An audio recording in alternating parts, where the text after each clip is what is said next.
पंजाब में हमने 4 बजट पेश किए, अभी हमारा 5वां बजट आएगा आने वाली 8 तारीख को। 4 बजट पेश किए हैं। पंजाब में 90% घरों की बिजली जो है, 90% घरों को बिजली का बिल 0 आता है। फिर भी हमारा बिजली बोर्ड घाटे में नहीं है। हमने थर्मल प्लांट खरीदा है प्राइवेट कंपनी से, जीवी के प्राइवेट कंपनी है, उसके पास थर्मल प्लांट था, हमने खरीदा है गवर्नमेंट ने। पहली बार उल्टी गंगा बही है। नहीं तो बेचते हैं, तेल बेच दो, रेल बेच दो, भेल बेच दो, जहाज बेच दो, सब कुछ बेच दो, लेकिन हमने खरीदा है, पब्लिक सेक्टर को खरीदा है गवर्नमेंट ने।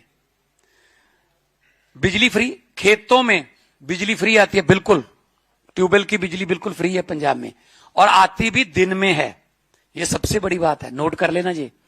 सबसे ज्यादा लोग इस बात से खुश हैं कि दिन में बिजली आती है। पूरी दुनिया के ऑफिस जो हैं वो 9 से 5 है उसका टाइम, तो किसानों का ऑफिस क्या है? खेत। तो वो 1:30 बजे रात को क्यों जाए भाई? पूरे देश का पेट भी पालना है, और 1:30 बजे ठंड में, गर्मी में वो उसको जाना पड़ेगा। तो हमने दिन में बिजली देते हैं, किसान भी बार ऑफिस की तरह जाता है खेत। फिर आम आदमी क्लिनिक हमने गांव में खोले। हमारा 3 किस्म का लेयर है इलाज का। छोटी मोटी बीमारियां लगभग 80 किस्म के टेस्ट, 42 किस्म की दवाइयों के जो वहां पे मिलते हैं डॉक्टर जो हैं वो। अगर तो छोटी मोटी बीमारी है, बुखार है, कोई खांसी है, या कोई थोड़ा छोटा मोटा फ्लू है, ब्लड टेस्ट भी है, अगर ब्लड टेस्ट करवाना है वो तो वहां से। अगर थोड़ा गंभीर बीमारी है, खुदा ना करे, परमात्मा ना करे, वाहिगुरु ना करे, राम ना करे, तो पीएचसी है, प्राइवेट हेल्थ सेंटर। उसके बाद डिस्ट्रिक्ट वाले आते हैं। फिर हमने 10 लाख की योजना शुरू की है हर परिवार को। 65 लाख परिवार है पंजाब में, 65 लाख परिवार को हम 10 लाख का एक हेल्थ कार्ड दे रहे हैं। दे दिया, डिस्ट्रीब्यूट हो रहे हैं, हर रोज 50-60 हजार कार्ड बन रहे हैं।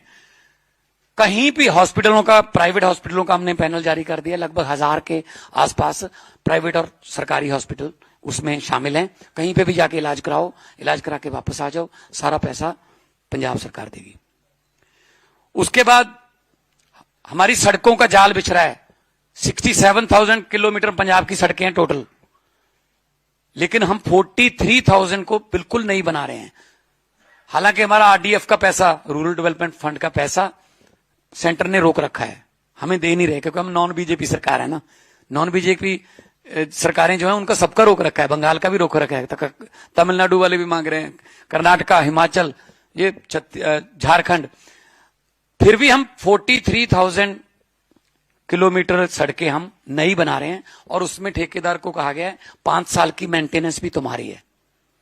अगर कोई भी उसमें गड्ढा होगा, लेकिन आपको ठीक करना पड़ेगा, हम अदरवाइज हम आपका पैसा रोक लेंगे जो बैंक गारंटी है। उसके बाद अगर पंजाब पुलिस में कोई पंजाब का जवान कोई ड्यूटी के दौरान शहीद हो जाता है, 1 करोड़ रुपया गवर्नमेंट की तरफ से और 1 करोड़ रुपया बैंक की तरफ से, जिस बैंक से उनकी सैलरी जाती है, 2 करोड़ रुपया उसके परिवार को मिलता है आर्थिक सहायता। जान तो नहीं हम वापस ला सकते, लेकिन परिवार कम से कम आर्थिकता के बोझ के नीचे न दबे। और उसके बाद बात करें तो टोल टैक्स, हमने 19 टोल टैक्स बंद कर दिए पंजाब में। 67 लाख रुपीस पर डे पंजाबियों का बचता है। जो टोल टैक्स ओवर चल गए थे, जुर्माना भी किया उनको कि आपने ओवर कैसे चला लिया इतना, क्योंकि पहले मिले हुए थे। वो दिन मांगते हैं, कभी भी टोल टैक्स वाले आपको एक्सटेंड करवाने के लिए आएंगे, वो साल या महीने नहीं कहेंगे, वो कहेंगे जी हमें 412 दिन दे दो।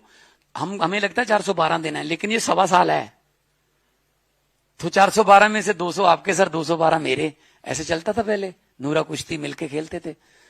तो हमने वो बंद किए, जनता का पैसा बचा। और आने वाला बजट भी हमारा जनता के लिए, हम कोई टैक्स नहीं लगा रहे। जनता पहले ही टैक्सों के बोझ के तले दबी हुई है। और पढ़ाई की सिस्टम, एजुकेशन की बात करें, स्कूल ऑफ एमिनेंस खोल रखे हैं हमने, लगभग 100 के आसपास हो जाएगा। 117 हमारी विधानसभा, हर विधानसभा में एक हो जाएगा। हमारे सरकारी स्कूलों के बच्चे नीट, हमारे सरकारी स्कूलों के बच्चे JEE Main, JEE entrance test clear कर रहे हैं। हम अपने टीचरों को, अपने हेडमास्टरों को, अपने प्रिंसिपल्स को सिंगापुर और फिनलैंड की जो कोचिंग यूनिवर्सिटीज हैं वहां पे भेजते हैं। बैचेस में, अभी अप्रैल में अगला बैच जाने वाला है, ताकि पढ़ाई के नए नए तरीके सीख के आए। वो पुराना जमाना चला गया, गाइडों पे निशानियां लगाने वाला, रट्टा लगाने वाला। वो आके अपने कुलीग्स को कहते हैं और फिर बच्चों, और उसका इतना अच्छा रिजल्ट आ रहा है कि हमारे बच्चे मतलब टॉप पर प्राइवेट स्कूलों से निकाल के माता पिता जो हैं वो सरकारी स्कूलों में भर्ती करा रहे हैं। ये क्यों है? क्योंकि सरकार की नीयत अच्छी है। हम सब नॉन पॉलिटिकल लोग हैं। अरविंद जी इनकम टैक्स से क्वेश्चनर थे, मैं फेमस आर्टिस्ट था, कोई ये भी हमारे मेरे आर्टिस्ट भाई हैं, सभी लोग हम ये काम नहीं करते थे। ये काम हमको इन्होंने करवाने के लिए मजबूर किया कि सड़कों पे बैठकर कानून नहीं बनते, जीत कर आइए। जब हम जीत कर आने लगे कहते अब इनको हराइए। तो ये क्या, मुझे समझ नहीं आ रही।